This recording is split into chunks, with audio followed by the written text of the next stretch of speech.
Hey guys, what's up? It's your girl Rocsi Global, and thank you for tuning in for another episode of my Dream Beyond Dreams podcast. It's Money Talk Monday, and we're teaching you how to live like a boss. Today, I have 3 successful businessmen that made major impacts in every industry, every spectrum of the industry imaginable. Today, I have the one and only LaTruth. I have One Baby Bucks, and the infamous songwriter, singer, producer, and rapper Rico Love. Mr. Turn the lights off. This is where y'all say hello. Hello. What's good, Rocsi? What up? So, guys, I've gave a good introduction to everybody. So tell the people a little bit about who you are and what you do. First up, Rico. Let's go.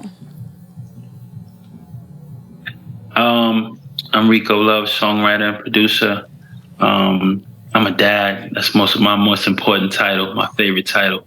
And I'm also the vice chairman of the Grammys, the youngest vice chairman in the history of the Recording Academy. So we represent for the culture, making sure that we are properly represented inside of the Grammys. Right. It's your boy LaTruth, rapper, actor, singer, songwriter, motivational speaker, author. And I'm a dad too, and I represent Real Father Gang. So. Okay. I go by the name of Bucks Baby. I'm a rapper, actor. So, guys, tell me this. What do you consider, I already asked you guys this on the last episode, but Rico, what do you consider to be a definition of success? What does it mean to be successful by your definition?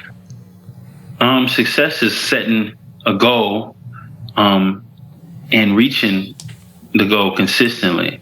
I think the idea of success is being able to pencil in how you identify yourself being in the future in this particular space and saying, I accomplished that. So it's certain levels of success. So we generally can reach newer heights and newer levels of success as we go on through our journey. I think that the true definition of success changes as we grow. You know, our idea of excellence is only based on the exposure that we have. So when I was on the block, I knew excellence as being this much. Having $10,000 was success, right? And then when you get around certain elements or to other things, you start realizing, I need 100,000. Then you say, I need 1 million. Then you say, I need 10 million.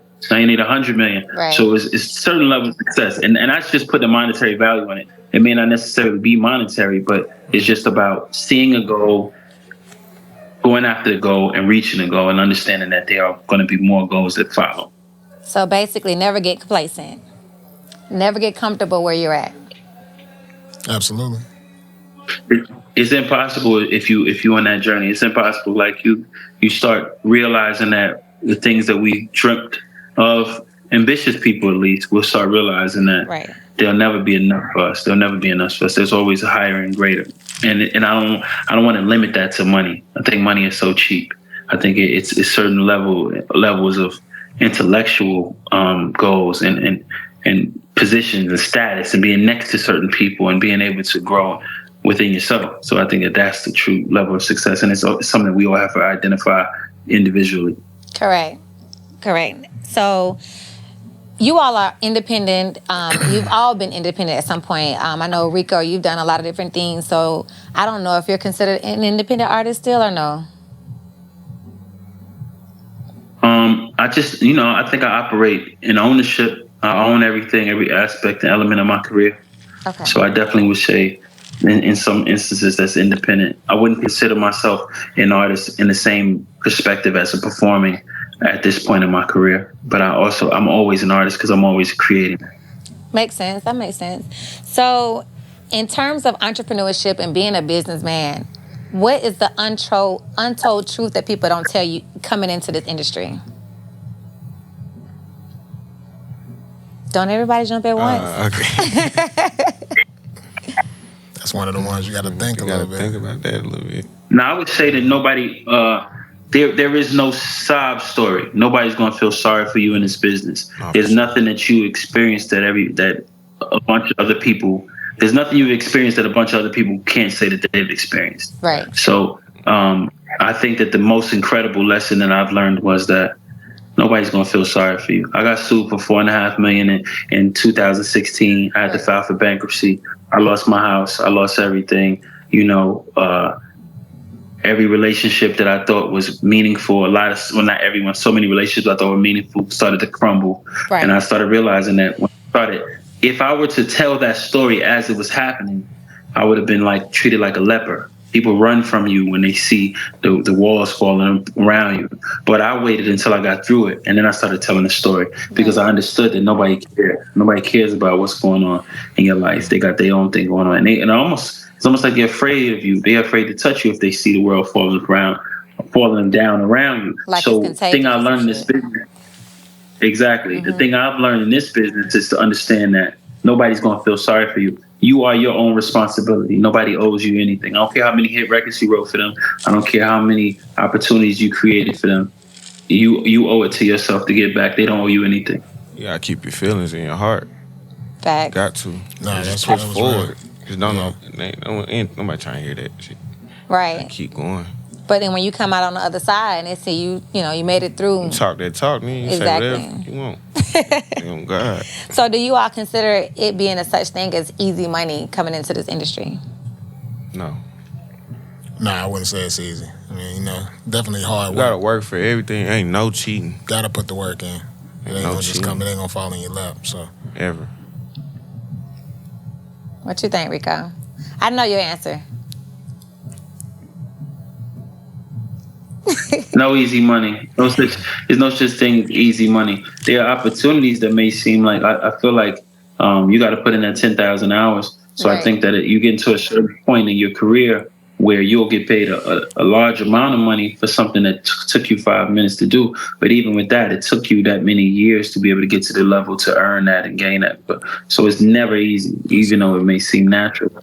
Right. My gift to me is natural to me writing music. And if a person watched me write, they would think that it's very easy. But it took years and years and years and years of perfecting the gift to be able to, do what I do at the level that I do it, or as quickly as a person may see me doing it. No, it's never easy. So when people see your hustle, they see your grind, they see how you shine and how you persevere, what would be your word of advice to them that's looking to walk in your shoes? They think that it's easy. They think that, you did this shit overnight. They think that they can just walk in this game and just be Rico Love. I'll be LaTruth tomorrow. I'll be Money, you know what I mean? One Bucks baby. What would you advise them getting into this industry? I mean, get up off your ass and do the work. Yeah. You see a lot of people on the sidelines that hate the position that you in, and they watched you put the work in. For Right. years and years, they seen you put the work in, and they wonder why they not in that position because they sit on their ass and watched you do it. You see what I'm saying? Correct. And you see that a lot coming from your hometowns and stuff like that because they seen you where they was at one point. And they still there. And they still there. And they see you moved on, and it's like they want to sit back and be mad about it, but they sit there and watch you put the work in. It's like Jay-Z said, butterflies don't go in the cocoon to stay the same. You know what I mean? Sure, You put that time and you put that work in, you come out, you want to be different. You want to spread your wings and excel. And a lot of folks be mad at you that they don't got that it factor too, on top of the hard work that you put in. Right. And that ain't your fault. Sometimes you can't control what God got for somebody. Exactly. What's for you is for you. So what's for you? And your blessing have your name on it. Nah, correct. For sure. Correct. So what's a skill that you would recommend a newbie coming into the industry, whether it's becoming a producer, rapper, songwriter, or actor? Like, what is a tool or a tidbit that you would give them as a word of advice? Consistency is the first word. Like, you got to stay consistent at whatever it is that you're doing. And network. And be willing to reinvent yourself, too, at the same time. If needed. If needed. Facts. Rico? No, I would say study everything. I would say study all of the greats. Like, I listen to things outside of the genre that you're naturally drawn to. So, for instance, I listen to folk, I listen to country, I listen to gospel, I listen to EDM, of course, hip hop and R&B and all those things. But I've been able to say that I've had success writing country songs, bachata songs, gospel, like every genre I've been able to say I've had a hit in because I've been able to study it and figure out how to be the best version. Like, so I've written There Goes My Baby for Usher, and then I've written Twerk for the City Girls. Right. So across the spectrum, you're able to say, how do I exist? Because I study, I'm a student. And also, I don't believe that you can be at a certain level of creation and arrogant. I'm a student. You know what I mean? I'm a slave to the gift and to the art. So my kindness, anybody who's ever met me always just say, he's so nice. He's so, because I think being kind, and I don't like the word humble because I don't think that a king is humble. I think a king is saying, I greet you and I shake your hand and I look you in the eyes. Right. That's being kingly. You know, I don't think that has anything to do with humility. I'm humble before God, and because I'm humble before God, I could be nice to my neighbor. Correct. I could love my neighbor. If I'm humble before God, then I'm gonna treat everybody around me with love. The reason why they say humble is because they wanted to keep black men down. They wanted to remind humble. When they say stay humble, that was their way of saying don't never forget, nigga, that you was a nigga. Yeah, but when I say humility, I'm humble. Word. That was a man-made word. Right. Yeah. When I'm like I said, when I'm humble before God, I can love my neighbor. For sure. I respect that 100 too. Facts. So being that you guys are also very public, how do you deal with people always judging and criticizing your every movement? I mean, opinions are opinions, man. Everybody got those. So. You can't let that shit get to you. Because they going to talk regardless you doing good, bad, whatever. They going to talk. So regardless. You got to just suck it up. And then now that it's social media, you know, opinions come out loud. Like, they type their opinions. They got them strong-ass Twitter thumbs. Yeah, and you got to know how to decipher what's real and what's fake. You got trolls. You got some people that's just naturally saying how they really feel. Mm-hmm. And then you got some that's just talking shit. And none of these that's just what it is. Like, they mad at your position. None of these people have that type of energy in person. Facts. In person, it's all love. So big facts. No cap. So if any of you all can look back at your lives, look back at yourself right now, 3 years ago, what would you tell yourself 3 years ago?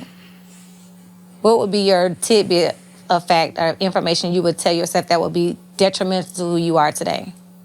If you could reflect 3 years ago. Keep pushing. Pay attention to the ones that love you and stop worried about the people who don't. I like that. Right. Yeah. Because that was my problem. My biggest problem was worried about what people think. Yeah, worried about other people who didn't have my best interest at heart. I should have been focused on the folks who was really just showing me in my face, like, woo woo. Right. You feel me? But yeah.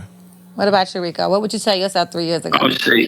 I'd say the same grace that saved you and protected you is going to be the same grace that's going to sustain you. So always remember that God's grace has no expiration date.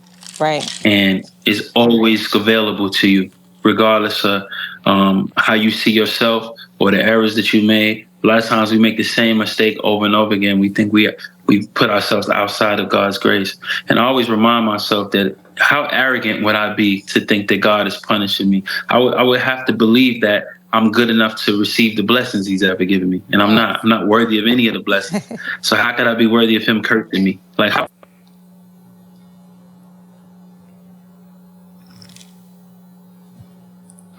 You know what I mean? I don't deserve the blessing. A different space. Nah, I feel you on that. I feel that. So as an artist and as an entertainer, I know, sometimes you guys are sensitive about your work, your craft, your content. But are you guys willing to push the envelope? Are you willing to go outside the box? Or you feel like you have to stay in the safe zone so that you don't get criticized? I'm definitely willing to step outside the box, just to touch on what Rico said, different genres and stuff like that, studying. Mm-hmm. Yeah, I'm definitely available for it. Like, that touched something when he said that. Like, I want to try some new stuff too. That makes sense. You can't be afraid. You got to be fearless and just do whatever. You know what I'm saying? You got to try new things, explore new heights, and be adventurous in this shit. So are you saying that in terms of life or just in this industry? Both. Makes sense. Yeah. Rico, what you think? I think that my love for music is the one constant. So I just find different ways to reinvent myself, but still doing what I love, and being able to exercise and expand my gift to the music conferences, to the webinars, to building the apps, and to building the new ways to get audiences to consume the music. It's all based around the love for music. So that's the challenge. I've challenged myself genre-wise. So how do I challenge myself in the business of music and operating outside of what I've historically been saw myself doing? Makes sense. So getting into your craft now, did you guys run into challenges? Did you have like naysayers that didn't see your vision, didn't believe in your dreams? Did you have a support system? Like, what did you come up against when you got into this industry? I mean, it's always gonna be naysayers, man, that don't believe in what. Yeah, I think I got people that don't believe right now. Right on. For sure.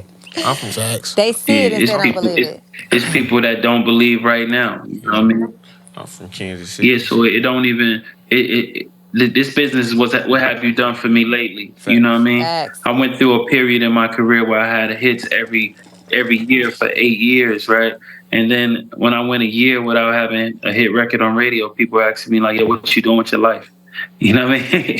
So it's one of those things that and then when you show them consistently that you had that staying power, then they still will question it in different ways. So it's all about reaching new heights, and I think that fuels us. That fuels us as creators to be able to say, "I always got something to prove, not only to the people around, but to myself." Yeah, because over 12 years ago, I came out with a mixtape called "Hate Is Fuel." You know what I'm saying? That's always what fueled me. Mm-hmm. If you ain't got no haters, man, you ain't doing something right. Like, I've heard that one. You're right about that. You're right about that. All right, guys, so it's going to get a little bit messy. I'm going to give y'all a disclaimer now, a little messy. All right? So what do y'all think about the term when people say labels play with your life? They use artists as pawns.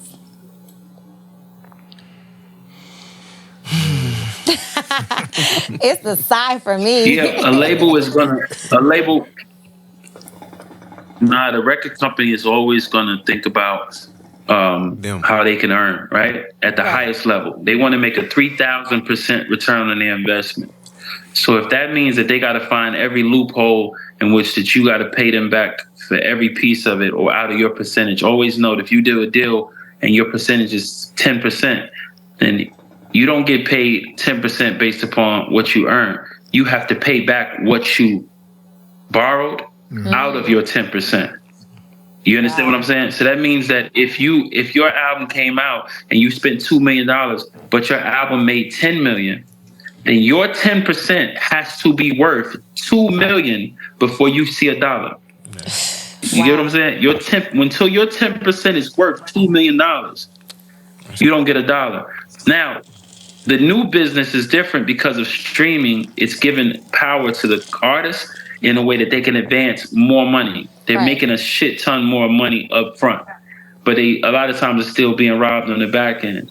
It's the nature of the beast. Should the game change? Absolutely. As the vice chairman of the Grammys, we've been able to pass the Music Modernization Act, which makes it so that producers and writers are getting more money off of streams because we were getting a far less royalty as producers and writers than everybody. So now we're passing acts. We're going to Capitol Hill. In the next 2 weeks, I go to D.C. and I lobby politicians on Capitol Hill about songwriters' rights and making sure that we earn and get the proper compensation for our work. Right. And that's important to me. So what we got to do is just keep speaking out. We can make excuses about the business, but the business is going to be the business. You can just always say, let me buck the system and make my own bread. Or when you get those $10, $15, $20 million advances, find ways to use that money and make it work for you so that you never have to make a record again. Rihanna is the best example of that. She's making billions of dollars. So now she's telling the labels to suck her dick. Like, I don't have to ever put out a record. Respectfully though, right? Right. And I'll put out an album when I feel like it. And that's what we got to do. Imagine if you get a $2.5 million advance and you buy your entire community, you buy the neighborhoods, the distressed homes, and you revamp the whole community, and now you're making $600,000 to $700,000 quarterly. Right. Now, when a record company comes to you about some record, you're like, "No, I don't have to do a record." I got other. You know what I mean? Bigger fish So to fry. I think if we make wiser decisions, facts. If we make wiser decisions with the resources we have, I think that we put the power back in our hands, because then they're gonna need a record from us, and then we can say, "Look, I don't want to make it until I get this." And we're not relying on them to provide for ourselves. That's the key. Game been fucked up. What you gonna do about it? Then the ball be in your court then. Yeah. So Rico, you advocate for artists. Like, how do artists get their voices heard? I mean, I know you're making an impact. You put your time in. You put your time in the game. How do you suggest that they get their voices heard out here? Because like you said, a lot of things you're speaking on is advocacy. It's being able to have a voice in the industry. A lot of people don't have that. When you allow money to be your god in this game, they're gonna use it against you. So what you got to do is be able to sacrifice. If I'm able to say, the ability to say no is the Right. most powerful weapon you have. So if you're willing to say, I'll miss out on this bag, on this short temporary bag for the long term bag, then if everybody does it, we control the business. Until then, we're gonna be their slaves. That's deep. Yeah. So let me ask y'all this. I've heard, and I could, again, this is being a little bit messy. I've heard that labels put artists in certain type of compromising positions because of their agenda. They would try to push certain things on you guys, like, or not you guys, but on guys in general. Like, they'll put them in parties where they're roofing their drinks. They're getting them drunk. They're giving them weed. They don't see who. Going deep. Yeah, they don't see Getting who too rolled deep the weed, this, that, and the third. And people are being put in positions that they wouldn't normally be subjectable to because the labels are kind of trying to see what they will allow, what they will go through, or what they will do. Have you all heard of that, or is this something foreign to you? No, for sure. Gotta stay out there, No, man. I never heard of that. Me neither, man. I don't want no parts of that business. What we talking about again? So it's like, No, I'm talking shit. I mean, I've heard, like, it's almost like hazing. They try to put you in certain positions where there may be a stylist that may try to, maybe get you sized up for an outfit or whatever, and then just kind of like touch you in certain inappropriate ways or different things just to see if you're going to go for certain things. They're trying to put you in, they have an agenda, but you don't know their agenda, but they know. Nah, these companies just want to make. These companies just want to make money. They're not doing all that. That's on the TV. That's in the movie. Okay. I ain't gonna lie. I think They just I want to think- get a bag. I think I just heard about all that on YouTube. I ain't never heard of it. See, okay, so I'm not making this shit up, right? Sound like some I don't want no lawsuits. smoke. I ain't making this shit up. All right, long as y'all know I ain't making this shit set up. people up for lawsuits or something. What that sound like? That's crazy.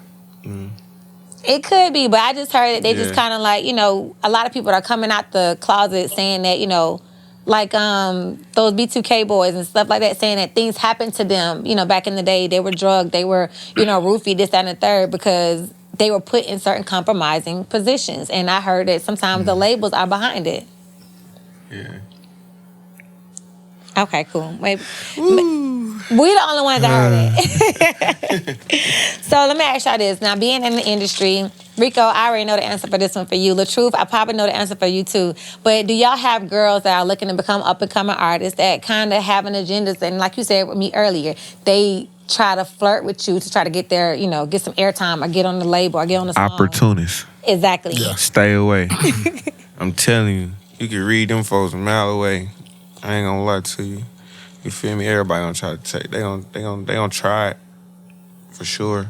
That's what they do. Yeah. Strictly business. Business. Rico?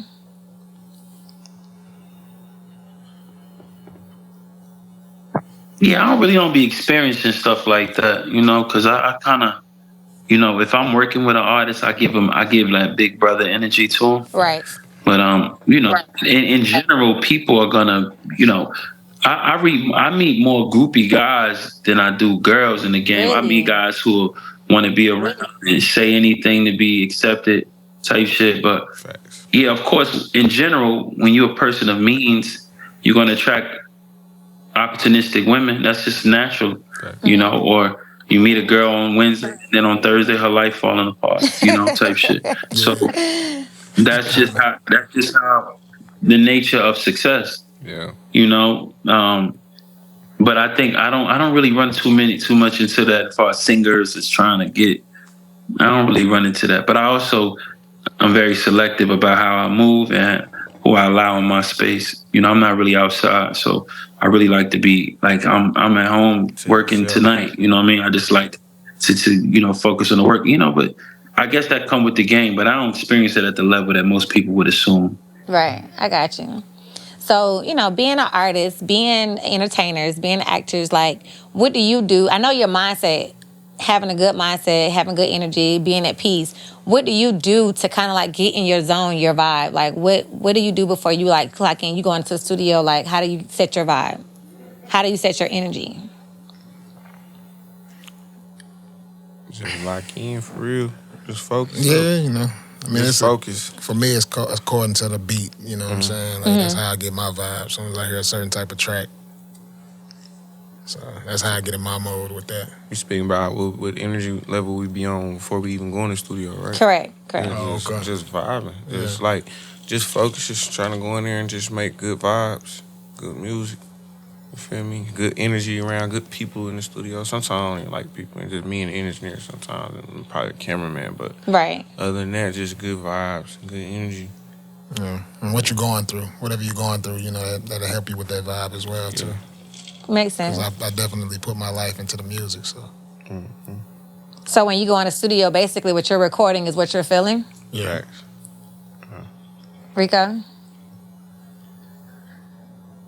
Rico just creative. Like, he can just come up with some shit. Yeah, I think I try my.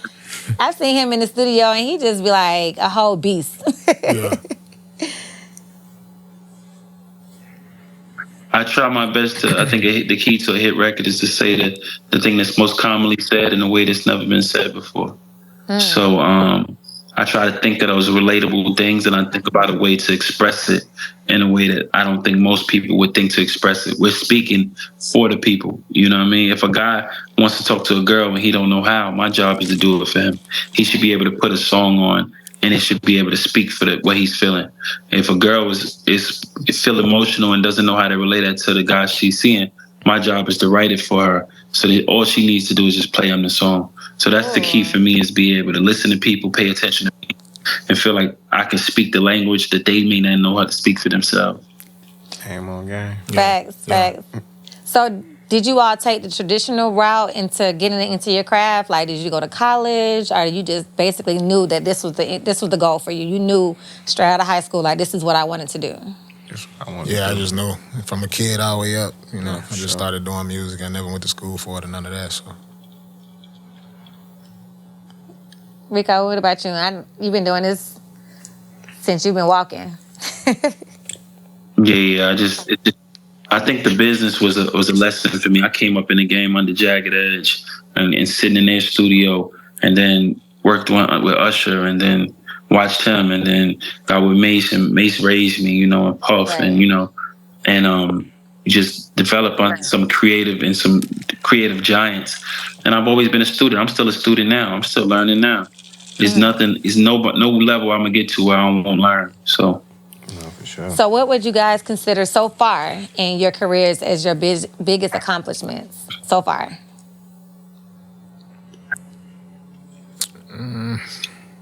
Still being able. I won Songwriter of the Year 4 years in a row. Ooh. I think that was like a incredible feat.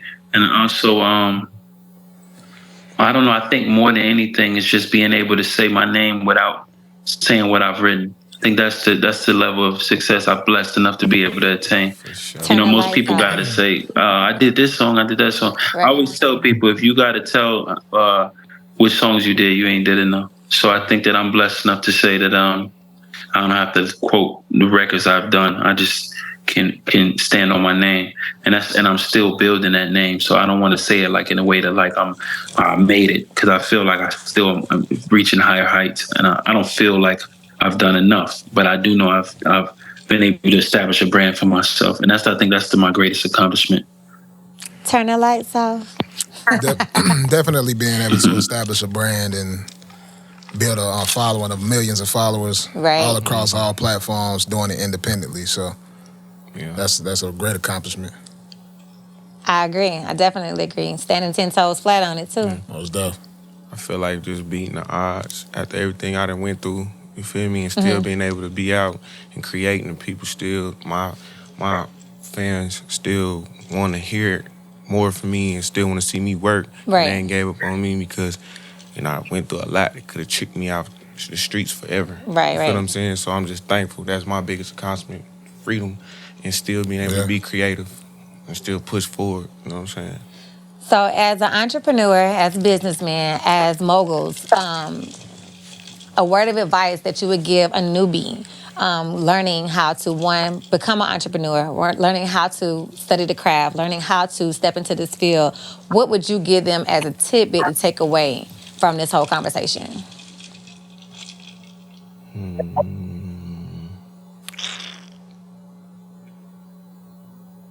I would say,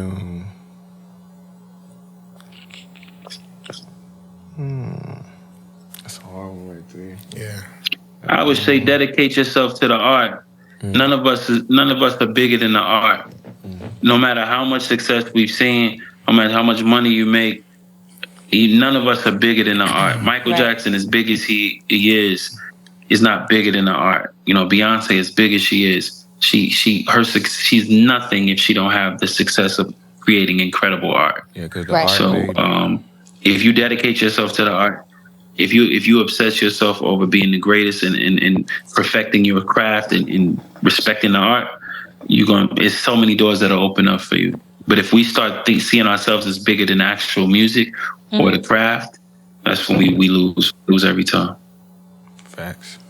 What about you, LaTruth? I would go more into health. I mean, I like that. What he said was perfect, but taking care of yourself. Because if you ain't healthy, you can't do none of this stuff. That's true. I went through cancer last year, and it made me see things totally different. So, health above everything else. Everything else comes after that. Because without health, you can't make no money. You don't have your family. Right. You can't hone in on none of these gifts and talents without your health. So, That's true. That's true. Prayer and faith. How important do you think your mindset is, like, being in this industry? Mental health is everything. Right. everything. If you don't have your mental health together, like you can't be the best you. Right. Can't, you know what I'm saying? You gotta find the inner beauty in you. You gotta, love you more than you love anything. Anybody else. You can't love me if you can't love yourself. That's You right. gotta love yourself. Oh, God, you gotta love yourself. Facts. telling you. Self-love first. So, speaking of love, are you guys single, married, complicated, situationships? What we doing? Single Single, and single and mingling? Just dating. Yeah, single. Team Mingling single, sounds too close to. No. Just single and dating. Just chilling. Mingling sound too close to what? Something else. Oh boy, here We you go. ain't doing that. Here you go. We focusing up, man. So let me ask y'all this. In terms of relationships, do you feel there's a thin line between settling and compromising? Or are they the same? Never the same. They're the same? No. They're not the same? Mm-mm. So what's the difference? Selling is like you just gonna put up whatever. Compromising like, hey, love, no. So how much are you willing to compromise before you feel like it's settling? That's a good question. No. Look, it's not a trick question. No, It's not a trick question. It was simple. It was simple. She just pushed me, so we gotta push it back. No, not compromising until if I even feel like it's no. It is settling. You mean settling good or bad, or it don't matter? Compromising just can't mess with the purpose. Yeah. Makes You sense. know? I don't know. I Can't think it's mess a with the thin line. purpose. It's a thin line in my opinion because I feel like if you compromise too much, now What you're are you selling. compromising? Are you compromising yourself to make somebody else feel better, or is you Compromise whatever you feel, whatever you In a feel. relationship, you Yeah. have to Nah, compromise. nope. So You have to compromise Yeah. to a certain degree. right. to a degree? To a certain degree. But facts. after a certain, little while, it's settling at that point because that person's right. never going to live up to that standard. So it's like you're right. trying to make them be somebody that they can't be. Yeah. They're not good enough for you, in my opinion. But that's just me. That's true. Yeah. Again, purpose. You're not in Everybody alignment. has a purpose, and Right. that compromising can't mess up that purpose. Exactly. And I feel like you got to kind of be at least somewhat equally yoked. Yeah. Otherwise, Yeah. it's going to always be out of alignment. But that's just my Yang to opinion. your yang. Nah, that's a Shit fact. like that. That's just Like, my opinion. Yeah, settling though. I just hate that word. But it's so close to crazy. compromise. People don't realize how much you compromise to the point now you're settling. Can you settle? Feel good about settling? But can you just sit? Say it in the microphone. Settling is bad, bro. Is this camera still on? Yeah. Settling, no. We ain't settling for nothing. But if you compromise too much, I get point, where she's coming from with that for sure. yeah, you can't- settling because it's like, okay, cool. I said Okay, this. so So you you shouldn't have to compromise Exactly. Too much. I mean, I too get much it. to the Everybody point where, is you know, different. it's You know, messing- like I said, your purpose, your finances, all of that, all Right. of that plays a part. you feel me on that? Most definitely. So let me ask y'all this last question. If you can go anywhere in the world as a vacation, not a mancation, a vacation, where would it be and why? Tulum. Tulum, why? It's a vibe. It looks great. I just never been there. It's different. Okay. I just want to go there. You just want to have a vacation in Tulum? Tulum. Or somewhere else I can't pronounce. I want to go somewhere I can't pronounce. Yeah. Exactly. What about you? Dubai. It's a lot of money, and I got a song. I got a song that's gonna be, it's gonna pop for Dubai. Yeah. So, do you guys have any upcoming projects we need to be on the lookout for? What's up? What you got coming out? What's up on your agenda? What's next for you? R&B album coming soon. New movies. Yes. New books. What's the book Everything. you got going right now? How to consistently be great in bed. You know what I'm saying? You gonna That learn. title got me. It took me. When I heard that, I'm like, oh, I got to read that consistently. You feel me? Get that So book. is that for men or women? Because can we both. read it? Both. Yeah, it's for both. We gonna learn something too? It's a lot of women buying it now, and they learning some things. Stephen Okay. Harvey ain't got nothing on my book. Tell you. Listen, Tell you. go cop it. I'm telling you, LaTruth. What you got going on? Man, Midwest Bucks on the way. Moneymaker Records, MMR, Kente Shooter. I know what's going on, man. Dirty Game 2 on the way. We going up, man. I'm here for it. I'm here Just for telling it. He know what's going on. That book got women getting orgasms that say they never could get orgasms. Tell you. Ooh, So make sure y'all go out and get that book. it's a little spicy in here. How to consistently be great in bed. It's getting a little warm in here. Amazon. She already got the toes out. Shut up. Tell you. All right, guys. Well, thank you for tuning in. Thank you guys for coming in. We lost Rico Love, but as you see, he was here. Shout out Rico. Shout out to Rico for He got coming some through. jewels. I appreciate the love and support. Thank you, LaTruth. Thank you for coming out. $1, baby. And I appreciate you guys for tuning in. It's the wrap. Dream Beyond Dreams. Till next time. Money making Monday. Money Talk Monday. Money Talk Monday. Money Talk Monday. Money Talk Money Monday. Monday. Everything Money money Talk. on a Monday. Get Money money on a Talk Monday. Mondays, period. MTM. We That's in here. it. Money Talk Let's go. Monday. Let's man. go. Big talks. Until next time, it's your girl, Rocsi Global.